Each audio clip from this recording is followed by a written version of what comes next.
قال اللہ تعالی و تبارک فی القرآن المجید والفرقان الحمید بسم اللہ الرحمن الرحیم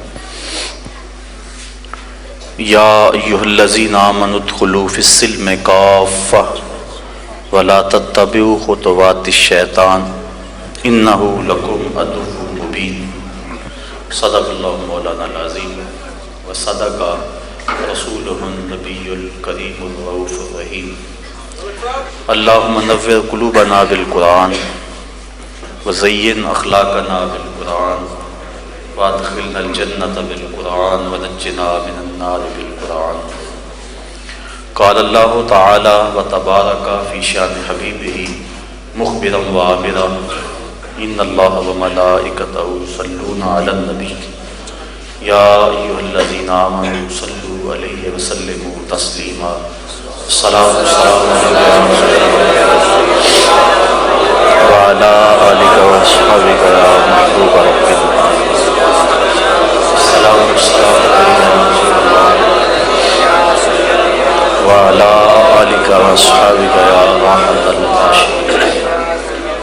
تمام حمد و ثنا تعریف و توصیف اللہ جل مجدہ الکریم کی ذات پاک کے لیے جو خالق کائنات بھی ہے اور مالک شش جہات بھی. اللہ جل وعلا کی حمد و ثنا کے بعد حضور نبی اکرم شفیع امم رسول محتشم نبی مکرم اللہ کے پیارے امت کے سہارے رب کے محبوب دانائے غیور مالک رقاب امم فخر عرب و عجم والی کون و مکان سیاہ لا مکان سید انس و جاں سرور لالا رخاں نیر تاباں سر نشین مہوشاں ماہ خوباں شہنشاہ حسینہ تتمہ دوراں سر خیل زہرہ جمالاں جلوہ صبح ازل نور ذات لم یزل باعث تکوین عالم فخر آدم و بنی آدم نیر بدھا رازدار ما اوہا شاہد ما طغا صاحب علم نشرہ معصوم آمنہ احمد مجتبی حضرت محمد مصطفیٰ صلی اللہ علیہ وسلم کے حضور ناز میں اپنی عقیدتوں ارادتوں اور محبتوں کا خراج پیش کرنے کے بعد واجب الاحترام ذوی الاحتشام برادران اسلام السلام علیکم ورحمۃ اللہ وبرکاتہ. سورۃ البقرہ سے آیت نمبر 208 آپ کے سامنے تلاوت کرنے کا شرف حاصل کیا. اسی کے ضمن و ذیل میں کچھ باتیں آج کی اس نشست میں آپ کے گوش گزار کروں گا. اللہ تعالیٰ میری زبان پہ کلمت الحق جاری فرمائے. ارشاد فرمایا یا ایھا الذین آمنوا ادخلوا فی السلم کافۃ، اے ایمان والو اسلام میں پورے پورے داخل ہو جاؤ. ولا تتبعوا خطوات الشیطان، اور شیطان کے قدموں کی پیروی نہ کرو. انہ لکم عدو مبین، بے شک وہ تمہارا کھلا دشمن ہے. اہل ایمان کو اسلام میں داخل ہونے کی دعوت دی جا رہی ہے. یہ بظاہر حصول حاصل دکھائی دے رہا ہے. جو چیز پہلے ہی موجود ہو اس کا مطالبہ حصول حاصل کہلاتا ہے. جو لوگ اس حال کے اندر بیٹھے ہیں ان کو یہ کہا جائے کہ جو حال کے اندر ہیں وہ حال کے اندر آ جائیں تو یہ حصول حاصل ہو. جو لوگ باہر ہیں انہیں تو کہا جا سکتا ہے جو باہر ہیں وہ اندر آ جائیں. جو پہلے ہی اندر ہیں ان کو یہ کہا جائے کہ آپ اندر آ جائیں تو وہ پہلے ہی اندر موجود ہیں. تو یہ ہے حصول حاصل. اور حصول حاصل محال است، جو چیز پہلے ہی حاصل ہو اس کے حصول کا مطالبہ محال ہوا کرتا ہے. یہاں بظاہر وادی النظر میں حصول حاصل دکھائی دے رہا ہے. ایک اور دوسرے مقام پہ بھی فرمایا یا ایھا الذین آمنوا آمنوا باللہ ورسولہ، اے ایمان والو اللہ اور اس کے رسول پر ایمان لاؤ. تو یہاں بھی یا ایھا الذین آمنوا، اے ایمان والو ادخلوا فی السلم، اسلام میں داخل ہو جاؤ. تو اہل ایمان کو یہ کیوں کہا گیا ہے؟ امام رازی نے دیگر مفسرین نے اس پر گفتگو فرمائی اور 4-5 اقوال نقل فرمائے. ایک تو یہاں سے اہل تورات، اہل زبور اور اہل انجیل مراد. اے زبور، انجیل اور تورات پر ایمان لانے والوں، اب مصطفیٰ کریم قرآن لے کر آئے ہیں، اب اسلام کے دامن میں آ جاؤ۔ ایک تو یہ ہے، اگر یہ اس کا مفہوم بیان کیا جائے تو اصول حاصل کا جو اعتراض پڑتا ہے وہ ختم ہو جاتا ہے۔ اجمال و تفصیل کا علاقہ بھی بعض نے بیان کیا، اے مجمل ایمان لانے والوں مفصل ایمان لے، اے دعوی ایمان رکھنے والوں سر سے لے کر پاؤں تک اسلام میں آ جاؤ۔ اور اگر ہم اس کا شان نزول سمجھ لیں جو ابن جریر نے اور دیگر معتبر مفسرین نے بیان کیا ہے تو اس کا شان نزول سمجھتے ہی بات سمجھ میں آ جائے گی، اور یہ جو اعتراض ہے اس کا خود بخود دفیع ہو جائے گا۔ اس کے شان نزول کے بارے میں جمہور مفسرین نے جو رائے بیان کی ہے وہ یہ ہے کہ اللہ کے محبوب علیہ السلام جب مکے سے ہجرت فرما کے مدینہ تشریف لائے تو حضور کے چہرے کی چمک سے مدینے کی گلیاں چمکنے لگی، اور شارح نے لکھا، ابن ماجہ شریف کی یہ روایت ہے جو میں نے آپ کے سامنے پڑھی، تو شارح نے لکھا ہے کہ وہ نور فقط مانوی نور نہیں تھا بلکہ حسی نور تھا۔ مانوی نور جس کو عقل نور قرار دے، علم نور ہے، ہدایت نور ہے، سچائی نور ہے، عدل و انصاف نور ہے، قرآن نور ہے، اسلام نور ہے، یہ وہ چیزیں ہیں جن کو عقل انسانی نور قرار دیتی ہے، اس کو کہتے ہیں مانوی نور، نور معنی۔ اور نور حسی وہ ہوتا ہے جس کا ادراک قوت باصرہ سے، آنکھ دیکھے، یہ جو چمکتا ہوا دیواروں کے اوپر نور کی کرنیں پڑ رہی ہیں، یہ لائٹ جو ہے اس کو کہتے ہیں حسی نور۔ حضور مدینے میں آئے تو مدینے میں نور آ گیا، تو اس نور سے مراد کیا مانوی نور تھا؟ تو شارح لکھتے ہیں ہاں مانوی تو مراد تھا ہی، لیکن لوگوں نے اپنی آنکھوں سے مدینے کی کچی دیواروں کو چمکتے ہوئے دیکھا تھا۔ اور ام المومنین حضرت عائشہ صدیقہ رضی اللہ تعالی عنہا کا وہ قول ہمارے سامنے اس بات کی دلیل ہے، فرماتی ہے میں سوئی گما بیٹھی اور حضور کے گھر میں جو دیا ہے اس میں جلانے کے لیے تیل نہیں ہے، تو میں پریشان تھی کہ حضور تشریف لے آئے۔ تو جب حضور تشریف لے آئے تو پھر آقا کریم مسکرائے، پھر ہوا کیا فَتُبُيَّنَتِ الْإِبْرَةُ بِشُعَاعِ نُورِ وَجْهِهِ، تو حضور کے چہرے کی چمک سے میری گمی ہوئی سوئی مل گئی، ایسی روشنی ہوئی، ایسے اجالے ہوئے۔ تو جب حضور مدینہ شریف تشریف لائے تو مدینے کی گلیاں حضور کے انوار سے چمکنے لگی، اور شاعر نے لکھا کہ یہ نور حسی تھا، لوگوں نے اپنی آنکھوں سے حضور کے چہرے کا عکس دیواروں پہ پڑتے ہوئے دیکھا تھا۔ اب آنے والا بڑے تم تراک سے، شان و شوکت سے، پروٹوکول سے، اعزاز و تکریم سے آیا تھا، تو آنے کی دہائی مچی تھی، کہیں طالع البدر علینا کی صدائیں تھی، کہیں معصوم ننھی بچیاں تھی دف بجاتی تھی، رسول پاک کی جانب اشارے کر کے گاتی تھی، اور کہتی کیا تھی ہم ہیں بچیاں نجار کے عالی گھرانے کی، چھوٹے گھر کی نہیں ہیں بڑے گھر کی ہیں، نبی کے آنے کی خوشیاں منانے والے بڑے لوگ ہوتے ہیں۔ وہ کہتی ہیں ہم ہیں بچیاں نجار کے عالی گھرانے کی، اور کیوں گیت گا رہی ہیں آج؟ خوشی ہے آمنہ کے لال کے تشریف لانے۔ کتاب الہجرہ، مسلم شریف، دیگر آپ جگہوں پہ دیکھ سکتے ہیں کہ حضور کے آنے کا منظر کیا تھا اور کیسا ماحول تھا، کیسے چہروں پہ خوشیاں تھیں، اور صحابہ کس انداز کے ساتھ ینادون یا محمد یا رسول اللہ، کس انداز سے یہ نعرے لگا رہے تھے۔ طالع البدر علینا کی صدائیں کیسی تھی، اور جب حضور علیہ السلام وداع کی کالی پہاڑیوں کی اوٹ سے نکلے تو یوں لگا جس طرح کالے سیاہ بادلوں سے چاند چڑھایا ہے۔ تو وہ جو منظر تھا فی البدیع شان تھے، اور کمال ہو گئے انہوں نے جس انداز سے استقبال کیا، اور پھر حضور کی ناکہ کے پیچھے پیچھے، اور ہر بندہ اپنا گھر سجا کے بیٹھا ہوا، اور حضور کی جب ناکہ اس کے گھر کے قریب گزرتی ہے تو آگے بڑھ کے دست بست عرض کرتا ہے ہلم الینا یا رسول اللہ الی العدد والعدۃ والمنع، حضور ہمارے گھر آ جاؤ نا، ہم نے گھر سجایا ہوا ہے، صفائی کی ہوئی ہے، دالان کھلے کھلے ہیں، ہمارے افراد بھی کافی ہیں، اسلحہ بھی ہمارے پاس ہے، کوئی حملہ کرے گا منہ توڑ جواب بھی دیں گے، ہم آپ کی جان کی حفاظت بھی کریں گے، آ جائے نا ہمارے گھر۔ اب آقا کریم کس کا دل توڑتے؟ ناکہ کی مہار اس کی گردن پر پھینک دی، کہا خلو سبیلا، ناکہ کی مامورۃ من اللہ، راہیں چھوڑ دو، یہ میری اونٹنی اللہ کے حکم پہ مامور ہے، جہاں خدا کہے گا وہاں یہ اونٹنی بیٹھ جائے گا۔ جب قبیلہ بنو نجار کے محلے سے گزرے، اور آپ جانتے ہیں یہ حضور کے ننیال کا محلہ ہے، اور جب یہاں سے گزرے تو انہوں نے کیا کہا؟ ہلما الی اخوالنا الی العادت والعدت والمنع، حضور ادھر تو آ جاؤ نا، یہ تو آپ کے ماموں کے گھر ہیں، یہ تو آپ کے اپنے گھر ہیں، لیکن فرمایا نہیں، خلو سبیلا، اس کی راہیں چھوڑ دو۔ پھر ہوا کیا؟ نیویں آدھا پرونا ہے میرا دلی، کوٹھے آندے چڑھے ویخ دے رہ گئے۔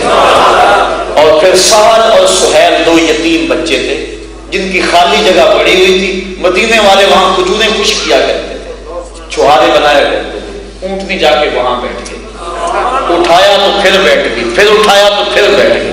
قریب ترین مکان حضرت ابو ایوب انصاری کا تھا، وہ بھاگ کے آگے، عرض کی حضور اب تو میرے مقدر جاگ چکے ہیں، اور پھر زبان حال سے کیا کہہ رہے ہیں؟ مروز شاہ شاہاں مہمان شدست مارا، جبریل با ملائک درواں شدست مارا، لوگوں آج شاہوں کا شاہ ہمارا مہمان بنا ہوا ہے، اور جبریل فرشتوں کو ساتھ لے کر آج ہمارے گھر کا پہرا دے رہا ہے۔ وہ کیا منظر تھا، طالع البدر علینا کی صدائیں، یہ تصور میں ہم اس منظر کو دیکھ رہے ہیں تو اتنا لطف آ رہا ہے، اور جب صحابہ نے کھلی آنکھوں سے وہ منظر دیکھا ہوگا، کیا کیفیت ہوگی ان کے دل کی، کیا ان کے اندر جو ہے وہ نور اترا ہوگا، کیسی بہار آئی ہوگی مدینے کی گلیوں میں، کیسے روشنی اور اجالے پھیلے ہوئے ہوں گے مدینے کی گلیوں میں۔ اب حضور کا سنا، تذکرہ سنا، اس انداز سے لوگ لپکے پڑے، جو بھی آتا ہے حضور کی زیارت کرتا ہے۔ آپ جانتے ہیں کہ مدینے میں یہودیوں کا ایک خاصا نیٹ ورک تھا، ان کے علماء بیٹھے ہوئے تھے اور ان کے نذرانوں کا کاروبار چلتا تھا۔ اب جب لوگ راغب ہونے لگے وہ پریشان ہو گئے، کہیں ہمارے نذرانے ختم نہ ہو جائیں۔ ان کے علماء باہم جڑے مل بیٹھے کہ اب کیا کیا جائے۔ عبداللہ ابن سلام پڑھے لکھے شخص تھے یہودیوں میں سے، اور بات کرنے کا ڈھب اور سلیقہ بڑا تھا انہیں۔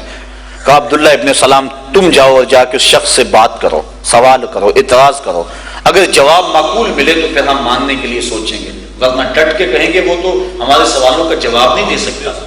عبداللہ ابن سلام گھر سے نکلے، علماء یہود کے ہاتھ اٹھ گئے، لیکن تقدیر مسکرا کے کچھ اور ہی کہہ رہی تھی۔ سودا لینے کے لیے بازار گئے، ہاتھ اس کے بکے جس کے خریدار گئے۔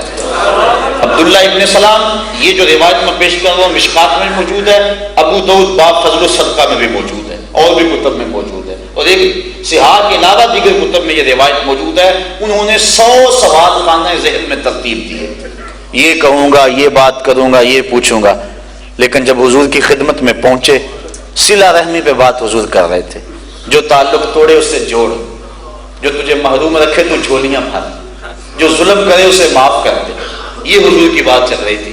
اب ہی جا کے کونے میں بیٹھ گئے، تھوڑی دیر کے بعد آگے ہوئے، آقا پوچھا کدھر آئے ہو؟ کہا حضور غلام بننے آیا۔ سارے سوال تتلیوں کی طرح اڑ گئے دماغ سے۔ ملا رومی مرشد اقبال بولتے ہیں، اے لقائے تو جواب ہر سوال، حال شود ہر مشکلت بے کیلو کال، تیری تو ملاقات ہی سارے سوالوں کا جواب۔ اور مرید رومی بولا، قلندر لاہوری بولا، شہر اقبال کے واسطے تمہیں فخر ہے، اقبال بولا۔ اقبال کہنے لگا، یک نظر کر دی و آداب فنا آموختی، وہاں خنک روزے کے خاشا کے مراوا سوختی۔ کیا بات ہے، تم نے کہ نظر کی سارے مسئلے حل کر دیے؟ نظر کی جولانیاں نہ پوچھو، نظر حقیقت میں وہ نظر ہے، اٹھے تو بجلی پناہ مانگے، گرے تو خانہ خراب کر دے۔ سارے مسئلے حل ہو گئے، کلمہ پڑھ کے غلام ہو گیا۔ جو کان یہ سننے کے لیے بے تاب تھے کہ ابھی خبر آئے گی کہ مسلمانوں کے نبی کو کوئی جواب نہیں آیا، ان کے کانوں میں یہ خبر پڑی، تیری تک کے ادامہ میں مرید ہو گئی۔ جب انہوں نے یہ بات سنی تو دوڑے دوڑے آئے، عبداللہ ابن سلام تو نے یہ کیا کیا؟ تو نے یہودیت کی ناک خاک آلود کر دی، تو نے کچھ سوال پوچھا ہوتا، بات کی ہوتی، ہم سمجھتے لاجواب ہو گیا مان لیا، ہم نے تو سنا تو نے سوال بھی کوئی نہیں کیا، کیا ہوا تجھے؟ تو عبداللہ ابن سلام فرمانے لگے، مجھے بھی نہیں پتا مجھے کیا ہوا، جب میں نے اس پیارے محبوب کو دیکھا اور ان کے جمال جہاں آرا کی زیارت کی تو مجھے یقین ہو گیا کہ یہ چہرہ کسی جھوٹے کا تو نہیں ہو سکتا، ایسے چہرے تو سچوں کے ہوا کرتے ہیں۔ اب عبداللہ ابن سلام اسلام لے آئے، وہ اسلام لائے تو ابن یامین بھی ایمان لے آئے، وہ ایمان لائے تو ان کے ساتھ اور بھی اسد، اسید اور شعبہ، کتنے لوگ تھے جو ایمان کی دولت سے مالا مال ہو گئے۔ اب کافی یہودی ایک ٹولی بن گئی جو ایمان والوں کی یہودیت سے ادھر آئی تھی۔ اب آپ جانتے ہیں کہ یہودیت کے اندر اونٹ کا گوشت نہیں کھایا جاتا، وہ کہتے ہیں یہ مکروہ ہے، اور دودھ بھی نہیں پیتے اونٹ کا، اسی طرح ہفتے کے دن کی وہ تعظیم کرتے ہیں۔ اب اسلام نے اونٹ کے گوشت کو واجب قرار نہیں دیا، طبیعت مانتی ہے، مزاج میں آتا ہے تو کھا لو، جو اباحت جن چیزوں میں ہوتی ہے وہاں پابندی نہیں ہوتی۔ سبزیاں ہیں، پھل ہیں، کتنے ہیں جو ہم نہیں کھاتے۔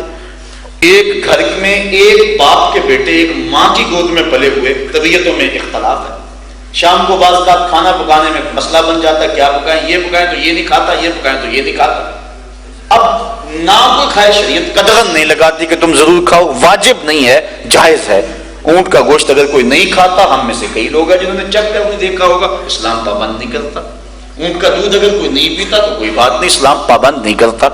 لیکن عبداللہ ابن سلام نے اس ذہن سے اونٹ کے گوشت کو قصداً ترک کیا کہ چونکہ اسلام میں واجب نہیں، اور جس دین کو ہم چھوڑ کے آئے ہیں اس دین میں اس کا گوشت کھانا، دودھ پینا مکروہ تھا، لہذا ہم نے ضرور کھانا ہے، اس لیے انہوں نے اس نیت سے اونٹ کا گوشت کھانا ترک کیا۔ بلکہ ایک روایت میں ہے کہ انہوں نے حضور سے عرض بھی کی، حضور ہم دو شریعتوں پر عمل کرنے کی طاقت رکھتے ہیں، ہم دین مصطفیٰ پہ بھی عمل کریں، دین موسیٰ پہ بھی عمل کریں، ہم طاقت رکھتے ہیں اس بات۔ جب انہوں نے یہ عمل کیا اس خیال سے کہ یہودیت کی وہ ریت اور رسم جو میں مدتوں سے ادا کرتا آیا ہوں اور بچپن سے کبھی نہیں کھایا، اب ضرور کھانا ہے میں نے، تو اللہ تعالیٰ نے یہ آیت کریمہ نازل فرمائی جو میں نے آپ کے سامنے تلاوت کی، یا ایھا الذین آمنوا ادخلوا فی السلم کافہ، اے ایمان والو اگر اسلام لائے ہو تو پھر پورے پورے آؤ، اس چمن میں پیروے بلبل ہو یا تلبیز گل۔ حضرت اقبال کہتے ہیں اس چمن میں پیروے بلبل ہو یا تلبیز گل، یا سراپا نالا بن جا یا نوا پیدا نہ کر۔ اگر اسلام لائے ہو تو سر سے لے کر پاؤں تک تمہیں اسلام میں آنا ہوگا۔ اور آگے کیا کہا، وَلَا تَتَّبِعُوا خُطُوَاتِ الشَّيْطَانِ، شیطان کے قدموں پہ نہ چلو، جو تمہیں کہتا ہے دونوں راستے ٹھیک ہیں۔ حضرت عمر فاروق رضی اللہ تعالیٰ عنہ کو تورات پڑھنے سے منع کر دیا، کتاب تو وہ بھی اللہ کی، لیکن کہا کہ اس نغے میں نہ آنا، اس چال میں نہ آنا۔ جو مریض دو ڈاکٹروں سے، حکیموں سے بیک وقت دوائی لیتا ہے اسے شفا ملے، صبح ڈاکٹر کی دوا لے لیتا ہے، دوپہر کو حکیم کی پڑیا کھا لیتا ہے، اور شام کے وقت کسی سنیاسی کی دوا کھاتا ہے، اس کا مزاج ٹھیک ہوگا۔ اور ڈاکٹر کو پتا چلے کہ یہ ایک ٹائم میری خوراک کھاتا ہے، دوسرے دو ٹائم دوسرے ڈاکٹروں کی کھاتا ہے، تو وہ غیرت مند ڈاکٹر گوارا کرے گا، کہے گا میاں ان سے ہی لے۔ اگر میرے سے لینی ہے تو پھر سر سے لے کر پاؤں تک جو ہے وہ میرے ہی عمل کے مطابق تمہیں چلنا ہوگا۔ شریعت یہ اجازت نہیں دیتی کہ کلمہ مصطفیٰ پہ پڑھے اور باقی شریعتوں پر بھی عمل کرے، وہ شریعت منزل من اللہ ہیں، ان میں شک نہیں، لیکن جب تم نے اسلام کو قبول کر لیا اور اسلام صاحب کا جملہ ادیان کا ناسخ ہے، لہٰذا غیرت ہے اسلام کی کہ جب تم میرے ہو گئے ہو اب کسی سمت تم نے نظر اٹھا کے نہیں دیکھنی، تمہارے گھر میں کمی ہے کہ کسی اور طرف جاؤ، آقا جی میں تیرا ہو کے خیر منگا دل دل مریل کتا کیوں اخواما ایڈے بختہ وردہ، تو جب میں ہوں آپ کا تو پھر اور کسی سمت نظر اٹھا کے کیوں دیکھوں، یہ شریعت نے منع کر دیا، اور اس آیت سے شریعت کا مزاج ہماری سمجھ میں آ گیا۔ اب عبداللہ ابن سلام اور ان کے اصحاب کو پابند کیا گیا، اور کوئی اونٹ کا گوشت کھائے نہ کھائے تمہیں کھانا ہوگا، تاکہ یہودیت کی جس رسم کا احترام تمہارے ذہن میں ہے وہ چور چور ہو جائے، اور سر سے لے کر پاؤں تک اسلام نے کہا تم داخل ہو جاؤ۔ اب اس زمن کے اندر بہت کچھ دیکھا جا سکتا ہے۔ یوم عاشورہ کا روزہ شریعت اسلامیہ کے اندر بڑا محمود روزہ ہے۔ حضور تشریف لائے جب مدینہ شریف، دیکھا کہ یہودی 10 محرم کا روزہ رکھتے ہیں، عاشورے کے دن کا۔ حضور نے فرمایا کہ کیوں رکھتے، انہوں نے بتلایا کہ اس دن قبطیوں کو نجات ملی تھی، حضرت موسیٰ علیہ السلام دریا دین سے اپنی قوم کو لے کے پار گئے تھے، ہم اس خوشی میں رکھتے ہیں۔ فصام رسول اللہ صلی اللہ علیہ وسلم وامر بصیامہ، حضور نے خود بھی روزہ رکھا اور اپنے اصحاب کو بھی روزہ رکھنے کا حکم دیا، لیکن ساتھ یہ بھی تاکید کی کہ صرف 10 کا نہیں، ساتھ یا 11 کا ملا لو یا پھر 9 کا ملا لو، تاکہ یہودیوں سے تمہاری عبادت کا فرق محسوس ہو، ان سے مشابہت پیدا نہ ہونے پائے۔ داڑھی سنت ہے، ہر نبی نے داڑھی رکھی ہے، ہر نبی کی سنت ہے۔ اللہ کے محبوب علیہ السلام نے فرمایا اللہ کے کچھ فرشتے ہیں جو طواف کرتے ہیں اللہ کے عرش کا، اور پڑھتے کیا ہیں، اے اللہ تیری تعریف جس نے مردوں کو داڑھیوں سے زینت دی اور عورتوں کو زوائد سے زینت بخشی، پہلی مرتبہ خسرو پرویز کے 2 ایلچی حضور کی خدمت میں آئے، ان کی داڑیاں مڑی ہوئی تھی، حضور نے پہلی مرتبہ دیکھا، فرمایا یہ تم نے کیا شکل بنا رکھی ہے؟ کہنے لگے ہمارے خداوند خسرو پرویز نے ہمیں داڑھی مڈانے کا حکم دیا ہے۔ تو آقا کریم غصے میں آ گئے، فرمایا تمہارے خدا نے، جھوٹے خدا نے تمہیں داڑھی مڈانے کا حکم دیا ہے، میرے خدا نے مجھے داڑھی بڑھانے کا حکم دیا ہے۔ فطرت ہے، اللہ نے مرد کے لیے امتیاز رکھا ہے، داڑھی رکھنی چاہیے، محمود ہے، بالکل کسی کی مشابہت اختیار نہیں کرنی چاہیے، مرد اور عورت کے درمیان مشابہت سے منع کر دیا گیا ہے، من تشبہ بقوم فہو منہم، یہاں تک فرما دیا گیا۔ لیکن اس کے ساتھ یہ بھی کہا کہ داڑھی یہود بھی رکھتے تھے، عیسائی بھی رکھتے تھے، مشرکین مکہ بھی رکھتے تھے، کہا تم نے بھی رکھنی ہے لیکن ان سے فرق ڈال دو۔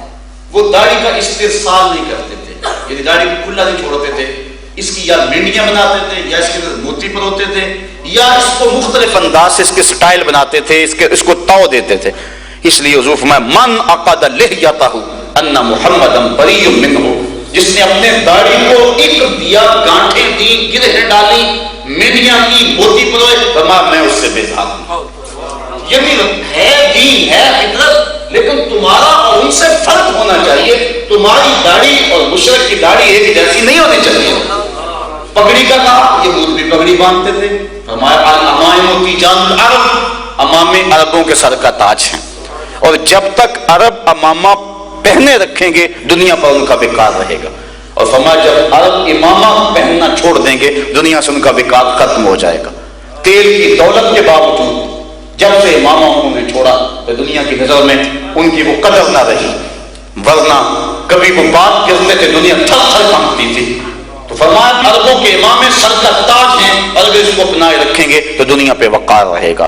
فضیلت بیان فرمائی، اور دلمی شریف کی ایک روایت کے مطابق امامے کے بغیر 2 رکعت پڑھنا وہ 2 رکعت کا ثواب ہے، اور جو امامے کے ساتھ 2 رکعت پڑھی جائے گی اس کا اجر 70 تک پہنچ جاتا ہے۔ فضیلت ہے، امامہ باندھنے سے علم بڑھتا ہے، جدید تحقیق کے مطابق بندہ سنس روگ سے محفوظ رہتا ہے، اور بہت کچھ۔ لیکن کہا تم نے یہودیوں سے فرق ڈالنا ہے، وہ ٹوپی کے بغیر باندھ کے درمیان سے خالی رکھتے تھے، تم نے نیچے ٹوپی باندھنی ہے تاکہ تمہارا اور ان کا فرق محسوس ہو، مشابہت پیدا نہ ہونے پائے۔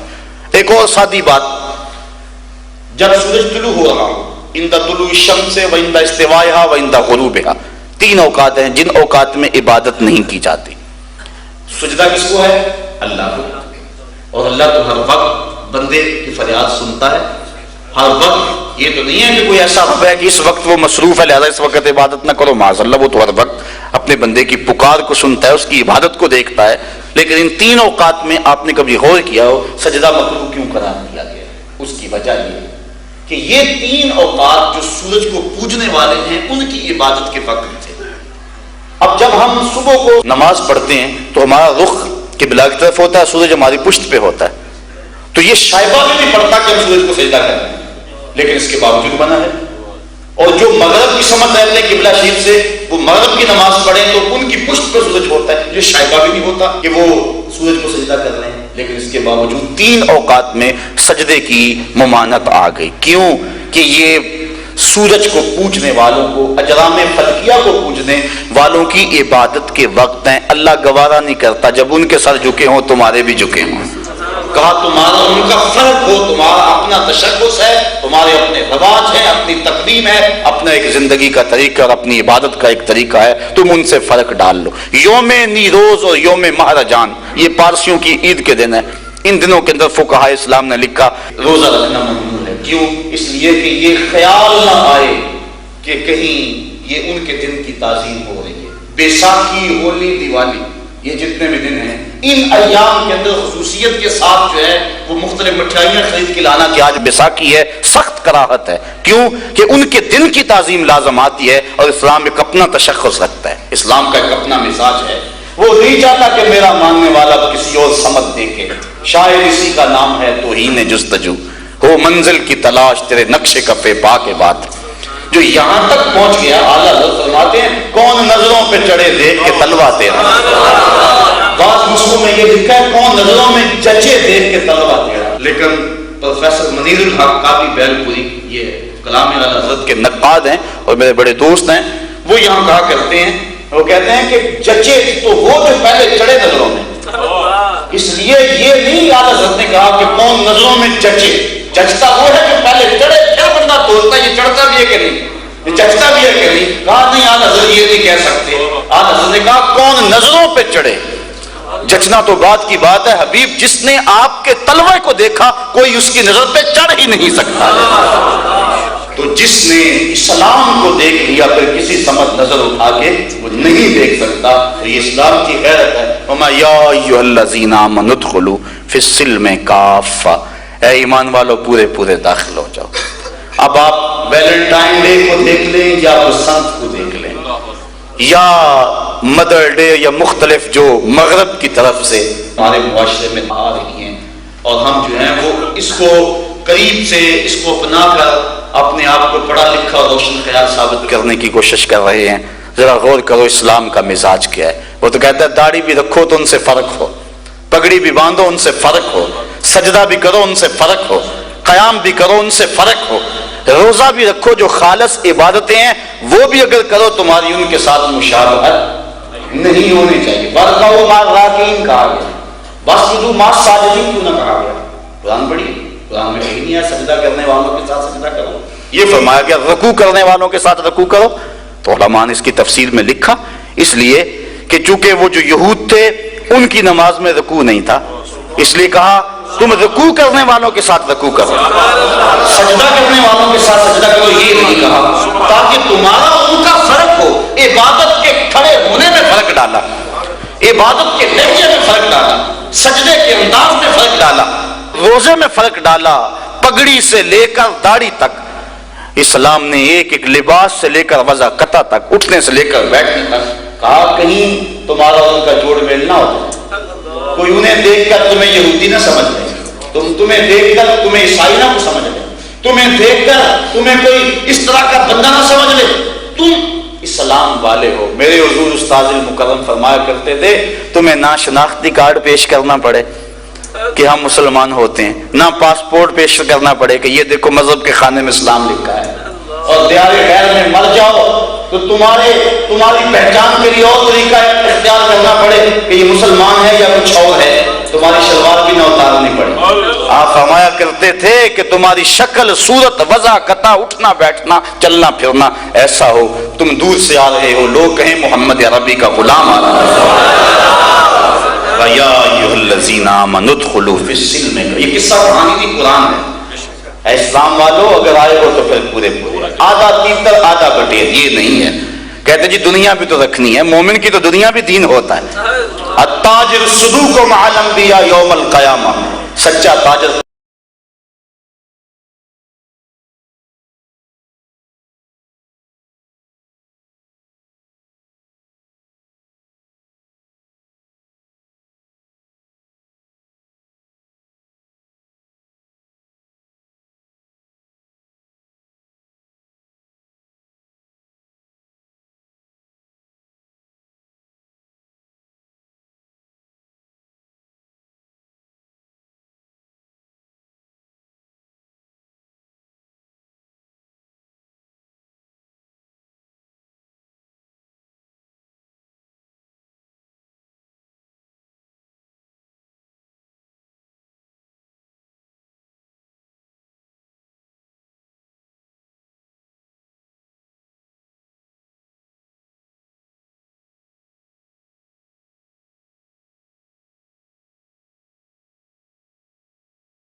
نکاح ہی شریعت کے مطابق ہو، اور بلکہ وہ بھی اب لوگوں نے یہ شروع کر دیا کہ نکاح بھی 2-4 دن پہلے پڑھا دو، تاکہ وہ جو چند لمحوں کے لیے مولوی صاحب آتے ہیں اور دعا کے لیے ہاتھ اٹھانا پڑتے ہیں اور سب کچھ وہ ڈھول ڈھمکا چھوڑنا پڑتا ہے وہ بھی نہ چھوڑنا پڑے، ہم جائیں شادی کے لیے اور اپنی من مرضی کریں، جو شریعت اتنی بھی درمیان میں آتی ہے اس کو بھی نکالو، اور جو مرضی کرو بھنگڑے ڈالو، جو مرضی کرو رسم حنا کے نام سے جو ہے وہ حسن کی نمائش کرو، آنکھوں کا زنا کرو، جو مرضی کرو، تمہیں کوئی روکنے والا نہ ہو۔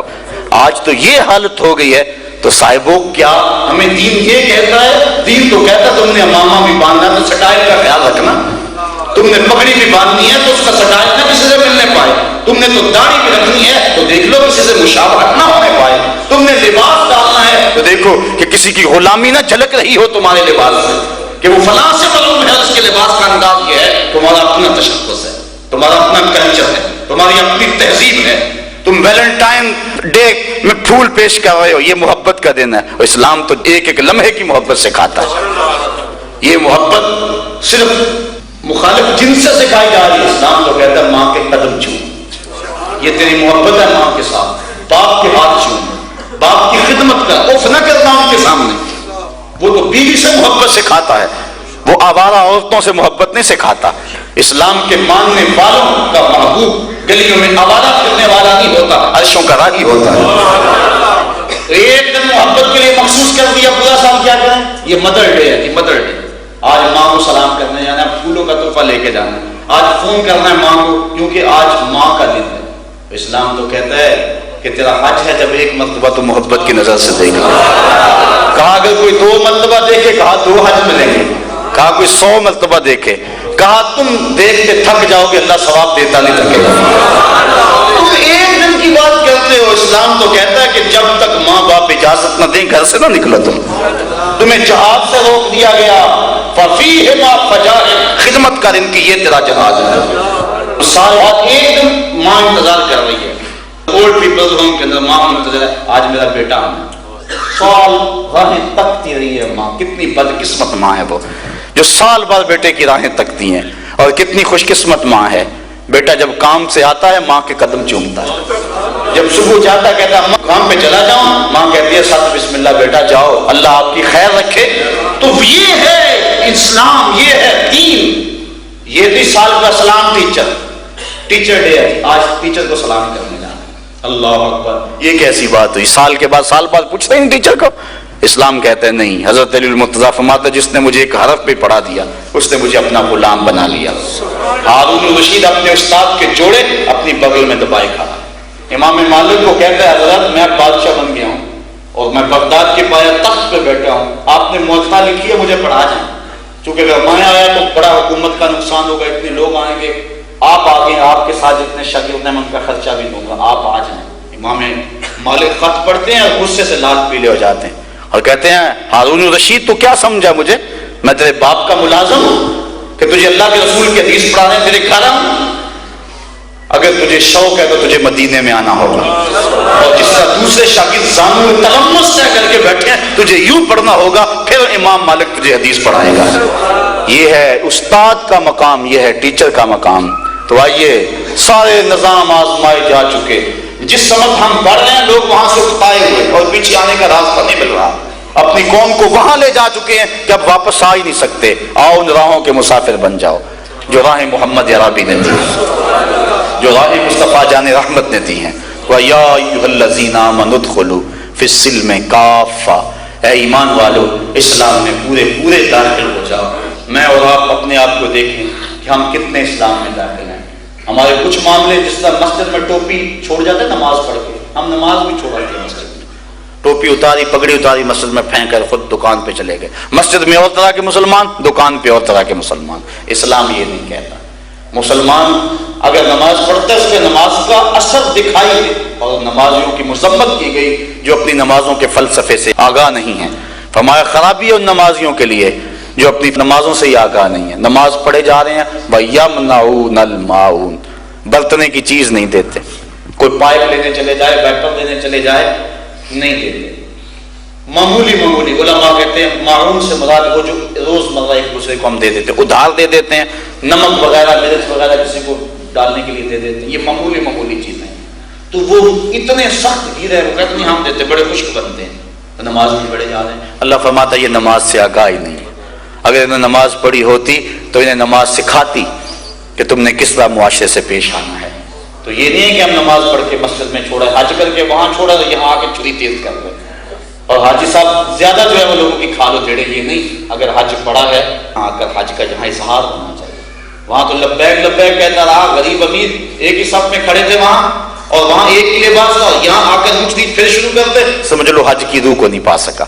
تو اسلام نے ہمیں زندگی کے ہر موقع پہ تعلیم دی ہے، بلکہ آقا کریم نے فرمایا انما انا لکم مثل الوالد، میں تمہارے لیے باپ کی جگہ میں ہوں۔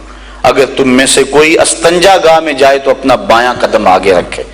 یعنی یہاں تک حضور نے امت کو تعلیم دی، فرمایا یا ایھا الذین آمنوا ادخلوا فی السلم کافہ، اے ایمان والو اسلام میں پورے پورے داخل ہو جاؤ۔ اس چمن میں پیروے بلبل ہو یا تلمیذ گل، یا سراپا نالا بن جا یا نوا پیدا نہ